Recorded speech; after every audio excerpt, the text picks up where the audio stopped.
11 मई 1998 India ने 3 nuclear test conduct किए operation शक्ति के नाम से, और 13 मई 1998 को 2 और न्यूक्लियर टेस्ट कंडक्ट किए।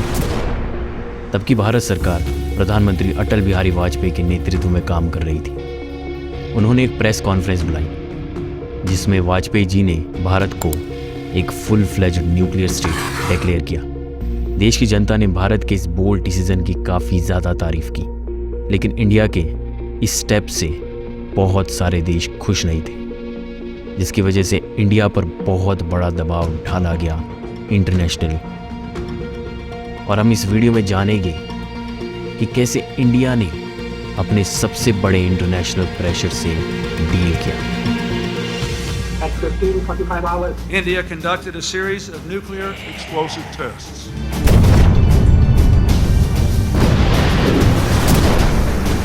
I warmly congratulate the scientists and engineers who have carried out these successful tests.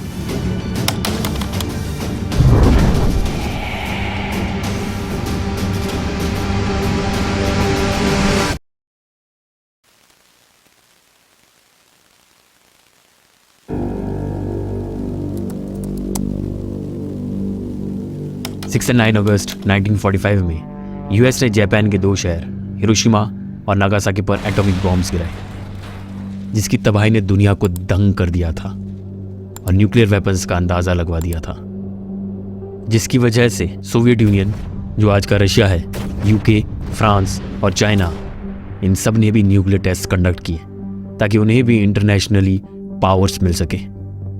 लेकिन 1965 से 1968 के बीच यूनाइटेड नेशन असेंबली में 18 देशों की कमेटी ने एक ट्रीटी को इंट्रोड्यूस किया जिसका नाम था nuclear non proliferation treaty (NPT), जिसका मेन ऑब्जेक्टिव था कि किसी भी देश के पास न्यूक्लियर वेपन्स नहीं होने चाहिए और न्यूक्लियर एनर्जी का इस्तेमाल पीसफुल तरीकों के लिए होना चाहिए।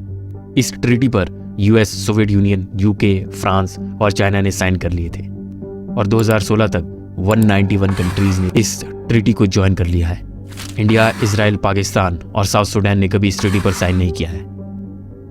पहले नॉर्थ कोरिया इस ट्रीटी का भाग था, लेकिन अब उसने भी छोड़ दिया। इंडिया ने इस ट्रीटी को साइन ना करने की वजह यह बताई थी कि इस ट्रीटी से उन देशों को ही फायदा है जिनके पास पहले से ही न्यूक्लियर वेपन्स है, और क्या गारंटी है कि वो देश भविष्य में कभी न्यूक्लियर वेपन्स का इस्तेमाल नहीं करेंगे।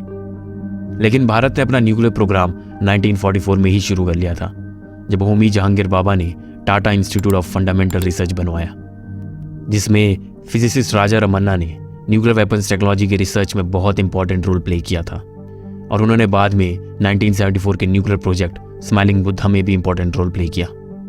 जब इंडिया को आज़ादी मिली तो तब के प्रधानमंत्री जवाहरलाल नेहरू जी ने होमी बाबा के सुपरविजन में हो रहे न्यूक्लियर प्रोग्राम को अर्जी दे दी। उस समय भारत NPT की डेवलपमेंट में इन्वॉल्व था, लेकिन बाद में इंडिया ने उस पर साइन नहीं किया। उस समय प्रधानमंत्री जवाहरलाल नेहरू ने यह कहा कि वो इस एटॉमिक एनर्जी का इस्तेमाल पीसफुल पर्पजेस के लिए करेंगे, लेकिन अगर हमें एक देश के रूप में विवश किया गया तो हमें इस एनर्जी का दूसरे तरीकों के लिए इस्तेमाल करने से कोई नहीं रोक सकता।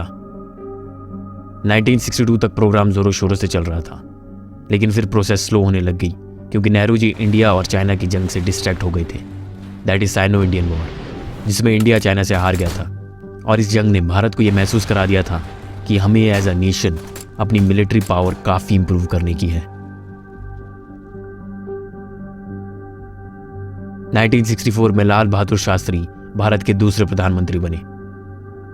उनकी सत्ता में न्यूक्लियर प्रोग्राम पार्शियली स्लो हो गया था। 1965 में भारत और पाकिस्तान के बीच जंग हुई कश्मीर को लेकर, जिसमें पाकिस्तान हार गया क्योंकि वो अपना गोल कभी अचीव ही नहीं कर पाए। 1966 में होमी बाबा की एयर क्रैश में मौत हो गई और उनकी जगह ली राजा रमन्ना ने। इन सभी इंसिडेंट्स ने एक एक करके इंडिया के न्यूक्लियर प्रोग्राम को और भी ज़्यादा स्लो कर दिया था।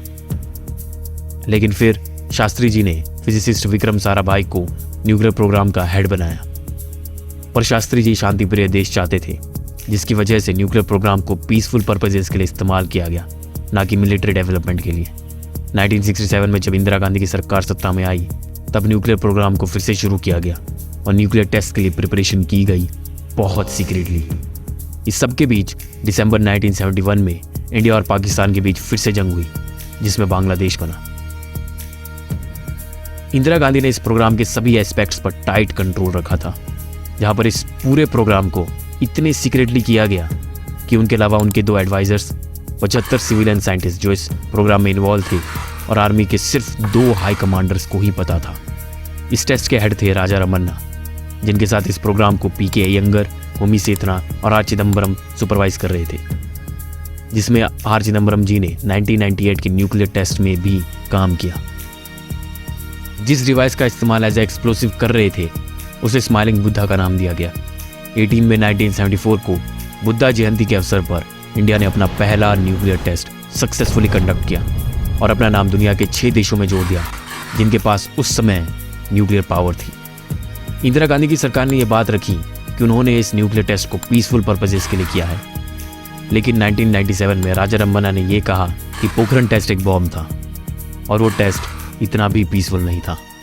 लेकिन पाकिस्तान ने इस टेस्ट को एज अ थ्रेट लिया और उस वक्त के पाकिस्तानी प्राइम मिनिस्टर जुल्फिकार अली भुट्टो ने यह कहा कि वो इंडिया को इस सब कॉन्टिनेंट में डोमिनेशन नहीं बनाने देंगे। और तब के पाकिस्तान एटॉमिक एनर्जी कमीशन के चेयरमैन मुनीर अहमद खान ने यह कहा कि इंडिया के इस न्यूक्लियर टेस्ट ने पाकिस्तान को मजबूर कर दिया है अपना न्यूक्लियर बॉम्ब टेस्ट करने के लिए। कनाडा और यूएस ने इस टेस्ट पर नेगेटिवली रिएक्ट किया, लेकिन बाद में यूएस ने कंक्लूड किया कि ये टेस्ट किसी भी एग्रीमेंट को वायलेट नहीं करता है और जून 1974 से यूएस इंडिया को यूरेनियम इंपोर्ट करने लगा। लेकिन अभी भारत ने न्यूक्लियर बॉम्ब्स को पूरी तरह से डेवलप नहीं किया था। 1970 से 1980 तक प्राइम मिनिस्टर्स इंदिरा गांधी, मोरारजी देसाई और राजीव गांधी न्यूक्लियर बॉम्ब्स के डेवलपमेंट के खिलाफ थे और उस वक्त India nuclear non proliferation treaty को सपोर्ट कर रहा था।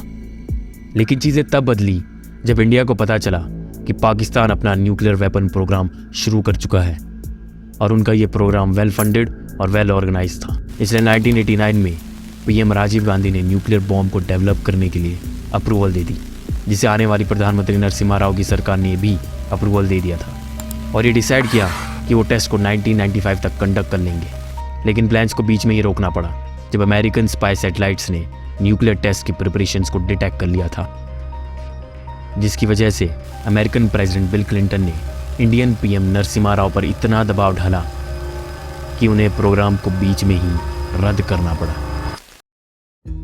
इसके रिस्पॉन्स में उस वक्त की पाकिस्तानी प्राइम मिनिस्टर बेनज़ीर भुट्टो ने पाकिस्तानी न्यूज़ चैनल्स पर इंडिया के खिलाफ news चलवाई।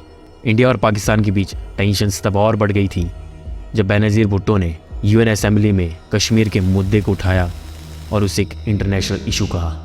The heavy concentration of Indian forces in Kashmir, their violations of the line of control, the massive Indian military build-up poses a direct threat to peace and security in our region. India's pursuit of a nuclear and ballistic weapons program is of serious concern. –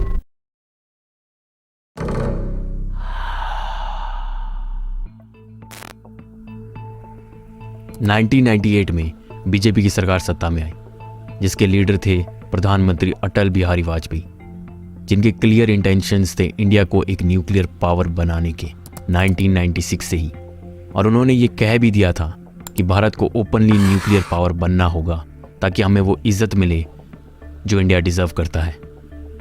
18 मार्च 1998 में वाजपेयी जी ने यह ऐलान कर दिया था कि भारत की सुरक्षा में कोई कॉम्प्रोमाइज़ नहीं किया जाएगा और हम सभी ऑप्शंस का इस्तेमाल करेंगे, इंक्लूडिंग न्यूक्लियर ऑप्शंस।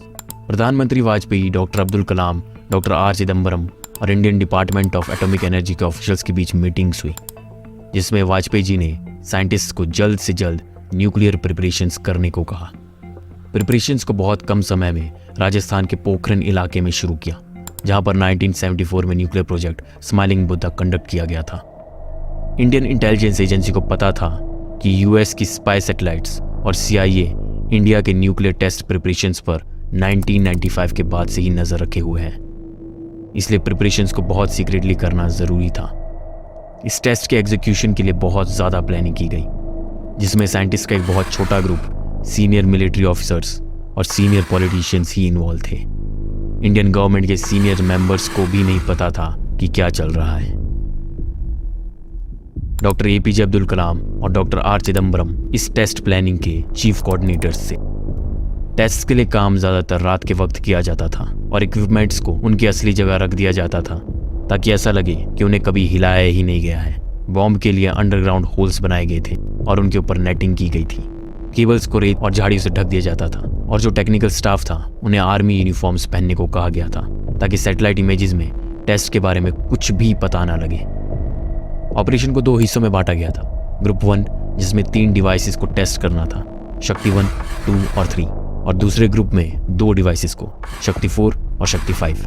11 मई 1998 में पहले ग्रुप के 3 डिवाइसेस को टेस्ट किया और 13 मई 1998 में दूसरे ग्रुप के 2 डिवाइसेस को टेस्ट किया गया। इस पूरी न्यूक्लियर टेस्ट सीरीज को पोखरण 2 नाम दिया गया और 1974 के स्माइलिंग बुद्धा प्रोजेक्ट को पोखरण 1। जैसे ही पहला टेस्ट हुआ तो प्रधानमंत्री अटल बिहारी वाजपेयी जी ने प्रेस कॉन्फ्रेंस बुलाई और यह ऐलान किया कि भारत अब एक न्यूक्लियर स्टेट बन गया है।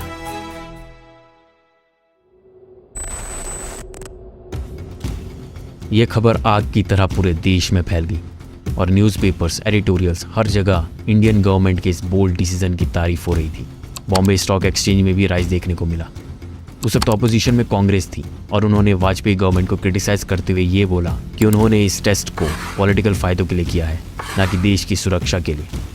इंडिया ने उस समय IMF और वर्ल्ड बैंक से $44 बिलियन का लोन लिया था, लेकिन इंडियन गवर्नमेंट ने यह अनाउंस कर लिया था कि वो पहले से ही इन टेस्ट के कॉन्सिक्वेंसेस के लिए तैयार है।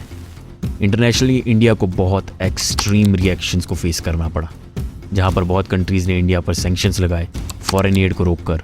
वहीं जापान ने इकोनॉमिक सैंक्शंस लगाए, सिर्फ ह्यूमैनिटेरियन एड पर कोई रोक नहीं लगाई। UK, फ्रांस और रशिया ने इंडिया पर कोई सैंक्शंस नहीं लगाए। चाइना के फॉरेन मिनिस्ट्री ने कहा कि चाइनीज़ गवर्नमेंट इंडिया के न्यूक्लियर टेस्ट को लेके चिंता में है और इन टेस्ट ने साउथ एशिया में पीस और स्टेबिलिटी को डैमेज किया है। इंडिया के न्यूक्लियर एक्सप्लोजन्स पर सबसे स्ट्रॉन्ग रिएक्शन आया पाकिस्तान की तरफ से, जहां पर पाकिस्तान ने भारत को ब्लेम किया ये बोल के कि इंडिया ने एशिया के इस रीजन पे न्यूक्लियर आर्म्स रेस शुरू कर दी है। उस समय जो पाकिस्तान के प्रधानमंत्री थे नवाज शरीफ, उन्होंने ये कहा कि वो भारत को सही जवाब दे के रहेंगे और वो पाकिस्तान की सुरक्षा के लिए सही कदम लेंगे। शरीफ ने पूरी इस्लामिक कंट्रीज़ को अपने सपोर्ट में ला लिया था और उन सब ने इंडिया को न्यूक्लियर टेस्ट के लिए क्रिटिसाइज़ किया। 28 मई 1998 को इंडिया के न्यूक्लियर टेस्ट के ठीक 15 दिन बाद पाकिस्तान ने भी अपना न्यूक्लियर टेस्ट कंडक्ट किया और 13 मई 1998 को दूसरा टेस्ट कंडक्ट किया। पाकिस्तान ने पूरे 6 अंडरग्राउंड न्यूक्लियर टेस्ट कंडक्ट किए। US ने पाकिस्तान को भी सिमिलरली क्रिटिसाइज़ किया, ये बोल के कि 2 गलत एक सही नहीं बनाते, और पाकिस्तान के टेस्ट इंडिया के पोखरण 2 के रिस्पॉन्स में किए गए हैं। इंडिया के खिलाफ सबसे स्ट्रॉन्ग स्टेटमेंट US ने इशू किया। अमेरिकन इंटेलिजेंस कम्युनिटी के लिए पूरा ऑपरेशन एक शर्मिंदा करने वाली घटना थी, क्योंकि वो टेस्ट की प्रिपरेशन को कभी डिटेक्ट ही नहीं कर पाए और इस इंसिडेंट को एक serious intelligence failure of the decade कहा गया। US ने भारत पे इकोनॉमिक सैंक्शंस इम्पोज कर दिए थे, जहां अमेरिका ने इंडिया की मदद करने से मना कर दिया। एक्सपोर्ट्स, डिफेंस मटेरियल्स और टेक्नोलॉजीज़ पर बैन लगा दिया था। यहाँ तक कि US ने IMF और वर्ल्ड बैंक को इंडिया को कोई भी लोन देने से मना कर दिया था। 1998 से 1999 तक US ने इंडिया के साथ बायलैटरल टॉक्स किए, जिसमें उन्होंने इंडिया को NPT और CTBT में साइन करने को कहा, जहां पर इन ट्रीटीज़ का मेन ऑब्जेक्टिव था कि वो न्यूक्लियर वेपन्स के एक्सप्लोजन पर बैन लगाए ताकि एनवायरनमेंट को कोई नुकसान ना पहुंचे। US प्रेसिडेंट बिल क्लिंटन के प्रेशर डालने के बावजूद भी इंडिया ने इन ट्रीटीज़ पर साइन करने से मना कर दिया, ये कह के कि ये ट्रीटीज़ इंडिया के नेशनल सिक्योरिटी से अलाइन नहीं करती। UN सिक्योरिटी काउंसिल ने इंडिया और पाकिस्तान के टेस्ट को बहुत स्ट्रांगली अपोज किया और चाइना ने इंटरनेशनल कम्युनिटी पर बहुत ज़्यादा दबाव डाला कि वो इंडिया को NPT पर साइन करने के लिए मजबूर कर दे और अपने न्यूक्लियर वेपन्स को एलिमिनेट कर दे। लेकिन भारत ने इन सभी इंटरनेशनल प्रेशर के खिलाफ अपना स्टैंड लिया और इन सभी चैलेंजेस को स्ट्रांगली फेस किया। इंडिया ने पोखरण 2 की सफलता के बाद no first use policy adopt की। अगस्त 1999 में इंडियन गवर्नमेंट ने एक ड्राफ्ट रिलीज किया, जिसमें इस बात को अंडरलाइन किया गया था कि इंडिया न्यूक्लियर वेपन्स का इस्तेमाल किसी नॉन न्यूक्लियर देश पर नहीं करेगा और वेपन्स को तभी यूज़ करेगा जब इंडिया पर हमला होगा। आज भारत 11 मई को नेशनल टेक्नोलॉजी डे के रूप में सेलिब्रेट करता है, जिसको प्रधानमंत्री वाजपेयी जी ने 1998 में इम्प्लीमेंट किया था। इस दिन लोगों को अलग अलग अवार्ड्स दिए जाते हैं साइंस और टेक्नोलॉजिकल फील्ड में। Your critics would say that you're too soft. Mr. Vajpayee is not tough enough. For a coalition arrangement, perhaps you need a certain element of ruthlessness sometimes. You think you're not ruthless enough, sir? There is no need to be ruthless.